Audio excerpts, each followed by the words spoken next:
बात मेरे प्यारे बच्चों मैं संजय सर। बच्चों आज मैं आप लोगों के आपके कक्षा 7 से पाठ 15 कविता सच्चा भारत पढ़ाने जा रहा हूं, जिसके कवि हैं रामधारी सिंह दिनकर जी। बच्चों आइए सबसे पहले हम रामधारी सिंह दिनकर जी के जीवन परिचय के बारे में जानते हैं। बच्चों कवि परिचय है। राष्ट्रीय भावधारा के ओजस्वी कवि रामधारी सिंह दिनकर का जन्म 1908 में मुंगेर जिले यानी बिहार के सिमरिया नामक गांव में हुआ था। इनकी प्रारंभिक शिक्षा स्थानीय पाठशाला में तथा उच्च शिक्षा पटना में हुई। 1947 और 1950 तक उन्होंने जनसंपर्क विभाग में निदेशक के रूप में कार्य किया। 1952 में इन्हें राज्यसभा का मनोनीत सदस्य बनाया गया। 1964 में भागलपुर विश्वविद्यालय के कुलपति पद पर नियुक्त हुए। बाद में वे भारत सरकार के मुख्य हिंदी सलाहकार बनाए गए। इन्हें साहित्य अकादमी पुरस्कार, भारतीय ज्ञानपीठ पुरस्कार तथा पद्म भूषण जैसे अलंकार मिले। इनकी प्रमुख काव्य रचनाएं हैं रेणुका, रश्मिरथी, कुरुक्षेत्र, उर्वशी, जो कि ज्ञानपीठ पुरस्कार प्राप्त रचना है, और उनका देहांत बच्चों 1974 में हुआ था।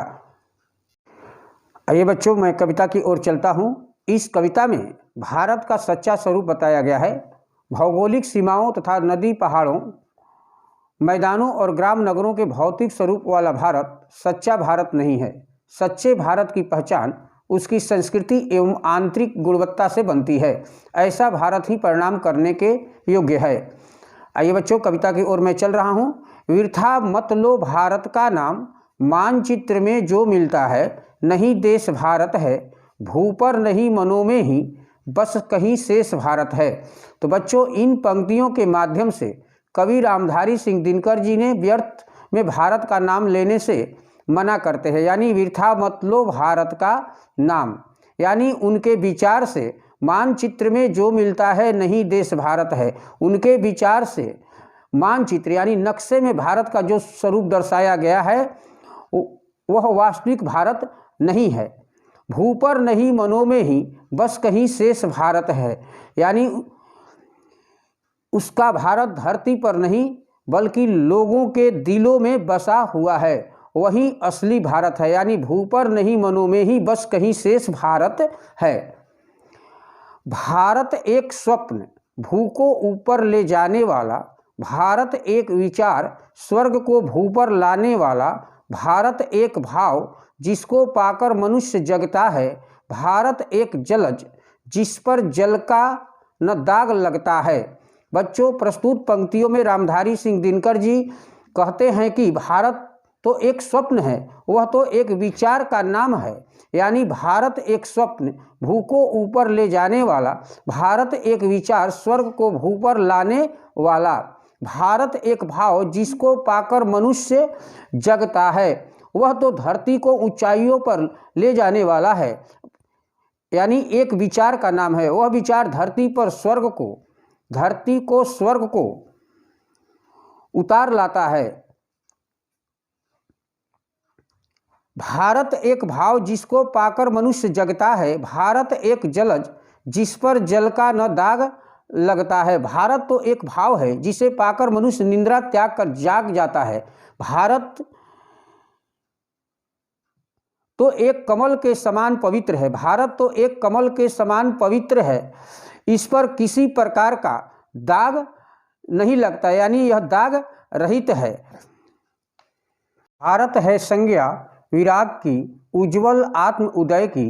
भारत है आभा मनुष्य की, सबसे बड़ी विजय की। भारत है भावना, दाह जग जीवन को हरने की। भारत है कल्पना, मनुज को राग मुक्त करने की। भारत है संज्ञा विराग की, उज्जवल आत्म उदय की। यानी भारत वैराग्य भाव का नाम है। इसमें आत्मा का उत्थान होता है, यानी आत्म उदय की, यानी आत्मा का उदय होता है। भारत है आभा मनुष्य की, सबसे बड़ी विजय की। भारत मनुष्य मात्र की चमक का नाम है, यह उसकी जीत की पहचान है। यानी भारत है आभा मनुष्य की, सबसे बड़ी विजय की। भारत है भावना दाह जग जीवन को हरने की। भारत मनुष्य के जीवन की जलन को मिटाने का नाम है। यानी भारत है भावना दाह जग जीवन को हरने की। भारत मनुष्य के जीवन की जलन को मिटाने का नाम है। भारत है कल्पना मनुज को राग मुक्त करने की। यानी यह मनुष्य को रोगों से मुक्त यानी राग मुक्त यानी रोगों से मुक्त करता है और उनमें वैराग्य भाव जगाता है। भारत है कल्पना मनुज को राग मुक्त करने की। आगे बढ़ता हूँ। जहाँ कहीं एकता अखंडित, जहाँ प्रेम का स्वर है, देश देश में खड़ा वहाँ भारत जीवित भास्वर है। भारत वहाँ जहाँ जीवन साधना नहीं है, भ्रम में धाराओं को समाधान है मिला हुआ संगम में। तो बच्चों, यूँ तो भारत की विशेषता बतलाते हुए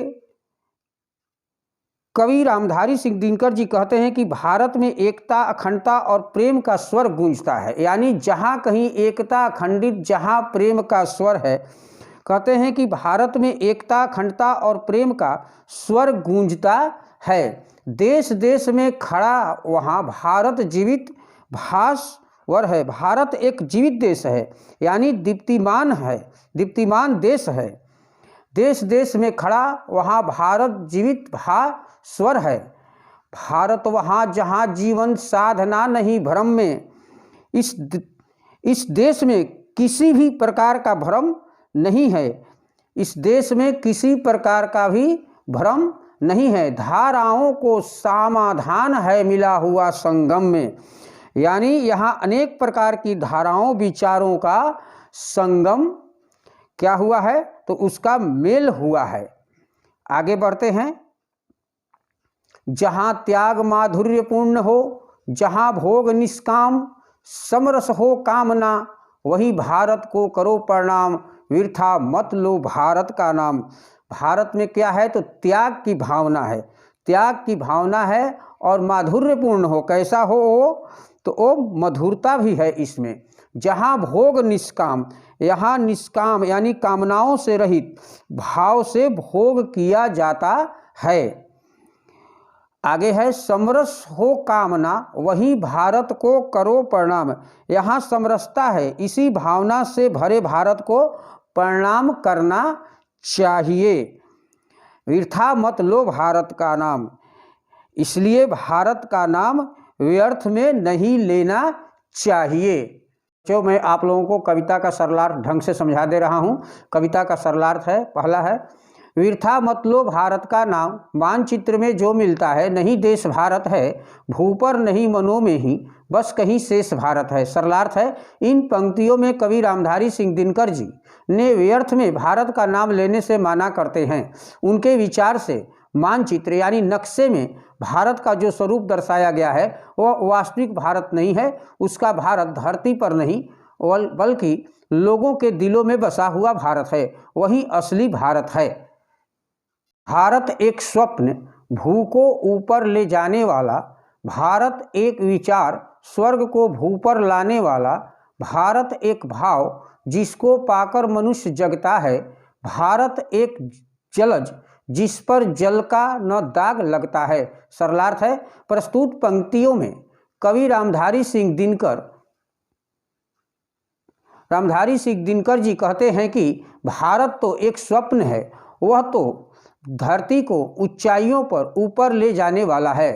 भारत एक विचार का नाम है, वह विचार धरती पर स्वर्ग को उतार लाता है।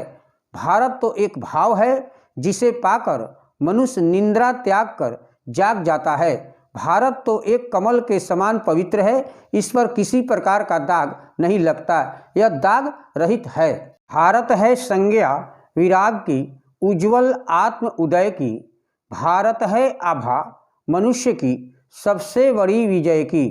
भारत है भावना दाह जग जीवन को हरने की, भारत है कल्पना मनुज को राग मुक्त करने की। सरलार्थ है, भारत वैराग्य भाव का नाम है, इसमें आत्मा का उत्थान होता है। भारत मनुष्य मात्र की चमक का नाम है, यह उसकी जीत की पहचान है। भारत मनुष्य के जीवन की जलन को मिटाने का नाम है, यह सभी को सुखी करता है। यह मनुष्य को रोगों से मुक्त करता है, उनमें वैराग्य भाव जगाता है। जहाँ कहीं एकता अखंडित, जहाँ प्रेम का स्वर है, देश देश में खड़ा वहाँ भारत जीवित भास्वर है। भारत वहाँ जहाँ जीवन साधना नहीं है भ्रम में, धाराओं को समाधान है मिला हुआ संगम में। जहाँ त्याग माधुर्यपूर्ण हो, जहाँ भोग निष्काम, समरस हो कामना, वही भारत को करो प्रणाम, वृथा मत लो भारत का नाम। सरलार्थ है, यूँ तो भारत की विशेषता बताते हुए कवि रामधारी सिंह दिनकर जी कहते हैं कि भारत में एकता, अखंडता और प्रेम का स्वर गूंजता है। भारत एक जीवित देश है, दीप्तिमान देश है। इस देश में किसी भी प्रकार का भ्रम नहीं है। यहाँ पर अनेक प्रकार की धाराओं, विचारों का संगम यानी मेल हुआ है। भारत में त्याग है, मधुरता है। यहाँ निष्काम यानी कामनाओं रहित भाव से भोग किया जाता है। यहाँ समरसता है। इसी भावना से भरे भारत को प्रणाम करना चाहिए। भारत का नाम व्यर्थ में नहीं लेना चाहिए। आइए बच्चों, अब मैं प्रश्न और अभ्यास की ओर चलता हूँ। बच्चों, कवि रामधारी सिंह दिनकर जी का जन्म 1908 बिहार के मुंगेर जिले के सिमरिया नामक गांव में हुआ था। देहांत इनका 1974 में हुआ था। तो आइए बच्चों, लिखित प्रश्न की ओर मैं चलता हूँ। निम्नलिखित प्रश्नों के उत्तर संक्षेप में दीजिए। प्रश्न संख्या 1 है, इस कविता की रचना किसने की है? उत्तर है, इस कविता की रचना रामधारी सिंह दिनकर जी ने की है। प्रश्न संख्या 2 है, इस कविता में क्या बताया गया है? उत्तर है, इस कविता में भारत का वास्तविक स्वरूप के बारे में बताया गया है। प्रश्न संख्या 3 है, क्या आप कवि के विचारों से सहमत हैं?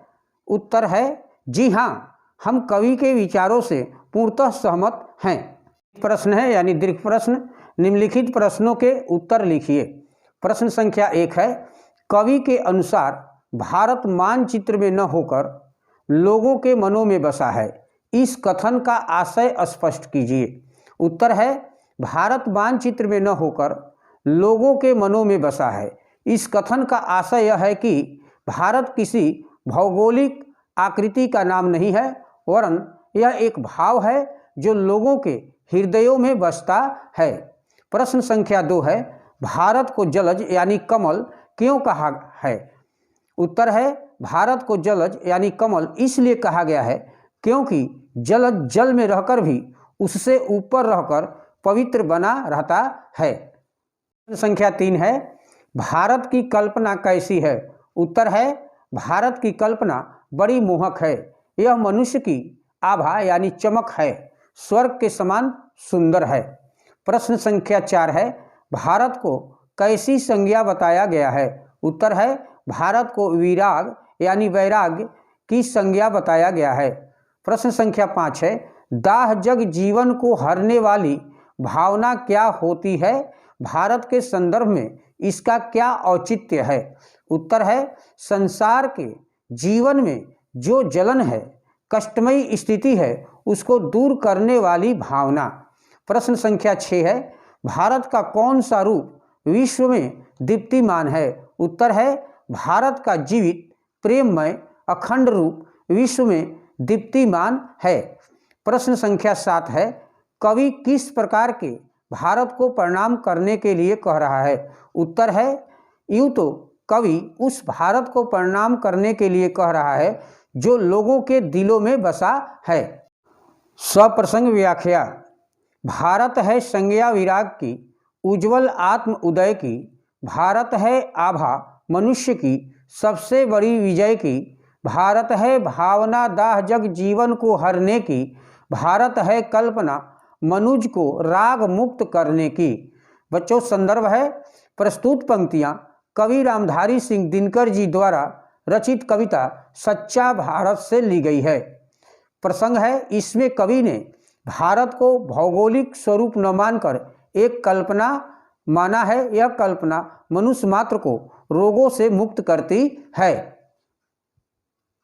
व्याख्या है, भारत वैराग भाव का नाम है, इसमें आत्मा का उत्थान होता है। भारत मनुष्य मात्र की चमक का नाम है, यह उसकी जीत की पहचान है। भारत मनुष्य के जीवन की जलन को मिटाने का नाम है, यह सभी को सुखी करता है। यह मनुष्य को रोगों से मुक्त करता है, उनमें वैराग भाव जगाता है। भाव स्पष्टीकरण, पहला है भारत एक स्वप्न, भू को ऊपर ले जाने वाला भाव है। भारत तो प्रगति की कल्पना करने वाला है, यह एक ऐसा स्वप्न है जो धरती को ऊपर विकास की ओर ले जाता है।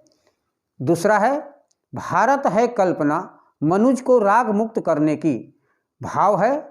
भारत भौगोलिक स्वरूप में होकर भी एक कल्पना है, यह कल्पना मनुष्य मात्र को रोगों से मुक्त करती है। आइए बच्चों, अर्थग्रहण संबंधी प्रश्न की ओर मैं चलता हूँ। निम्नलिखित काव्यांश को पढ़कर पूछे गए प्रश्नों के उत्तर लिखिए। मैं काव्यांश को पढ़ रहा हूँ।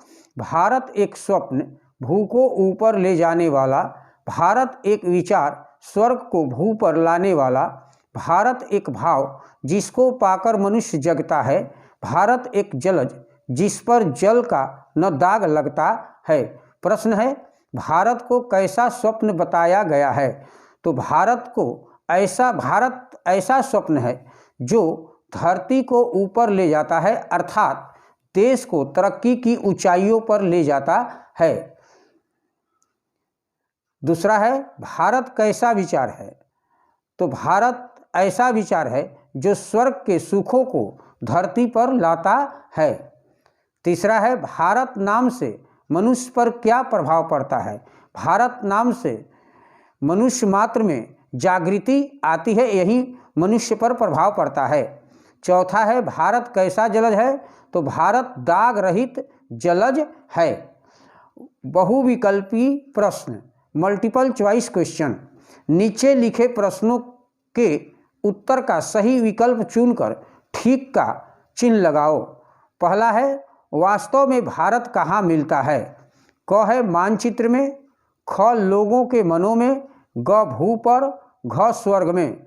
तो वास्तव में भारत कहाँ मिलता है? तो ख लोगों के मनों में। दूसरा है, कौन सा शब्द जलज का पर्यायवाची नहीं है? क सरोज, ख कमल, ग कुसुम, घ पंकज। तो कौन सा जलज का पर्यायवाची नहीं है? तो ग कुसुम यानी फूल। तीसरा है, भारत में भोग कैसे किया जाता है? क है निष्काम होकर, ख सकाम होकर, ग उन्मुक्त होकर, घ मधुरता पूर्वक। तो भारत में भोग कैसे किया जाता है? तो निष्काम होकर यानी क। आइए बच्चों, भाषा अध्ययन की ओर मैं चलता हूँ। पहला है, नीचे लिखे शब्दों के तद्भव रूप लिखो।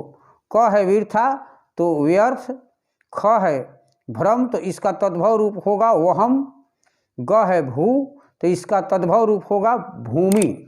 घ है माधुर्य, तो मधुरता। अंग है विराग, तो वैराग्य। च है दाह, तो जलन। दूसरा है, दो दो पर्यायवाची शब्द लिखिए। क है भूमि, तो इसका होगा धरती और पृथ्वी। ख है जलज, पंकज, कमल। ग है आत्मा, अंतर, जीव। घ है जल, तो नीर और पानी। आइए बच्चों, तीसरा है, विलोम शब्द लिखो। क है जीवित, तो मृत। ख है पूर्ण, अपूर्ण। ग है स्वर्ग, तो नरक। घ है राग, विराग। अंग है निष्काम, सकाम। च मुक्त, बंधन। छ है खंडित, अखंडित। ज है संगम, बिछोह। चौथा है, सच्चा भारत कविता में से भाववाचक संज्ञाएं छांटकर लिखिए। तो स्वप्न, भाव, विराग, विजय, आभा, भावना, साधना, त्याग, भोग और कामना, ये सभी भाववाचक संज्ञाएं हैं। नीचे लिखे शब्दों में से उपसर्ग, मूल शब्द तथा प्रत्यय अलग अलग करके लिखिए। यहाँ पर उपसर्ग है, यहाँ मूल शब्द है और यहाँ प्रत्यय है। क है अयोग्यता, तो अयोग्यता में अ जो है उपसर्ग है और योग्य जो है वो मूल शब्द है और ता प्रत्यय है। ख है स्वतंत्रता, स्व उपसर्ग है, तंत्र जो है इसमें वो मूल शब्द है और ता जो है वो प्रत्यय है। ग है अन्यायी, तो अ जो है वो उपसर्ग है, न्याय यानी न्याय मूल शब्द है और ई प्रत्यय है। घ है सुगमता यानी सु और यहाँ गम, सुगम यानी सु उपसर्ग, गम मूल शब्द और ता प्रत्यय। प्यारे बच्चों, इसमें जितने भी शब्द भंडार है और शब्दार्थ हैं यानी वर्ड मीनिंग, इसे आप अपनी कार्य पुस्तिका पर अच्छे तरीके से लिख लीजिएगा और इसे याद करते रहिएगा। और जितने भी लिखित प्रश्न और मौखिक प्रश्न हैं उसे आप अपनी कार्य पुस्तिका में अच्छे तरीके से लिखकर उसे याद करते रहिएगा। इस तरह से ये पाठ आपका कविता सच्चा भारत यहीं समाप्त हुआ। थैंक यू मेरे प्यारे बच्चों, मैं संजय सर।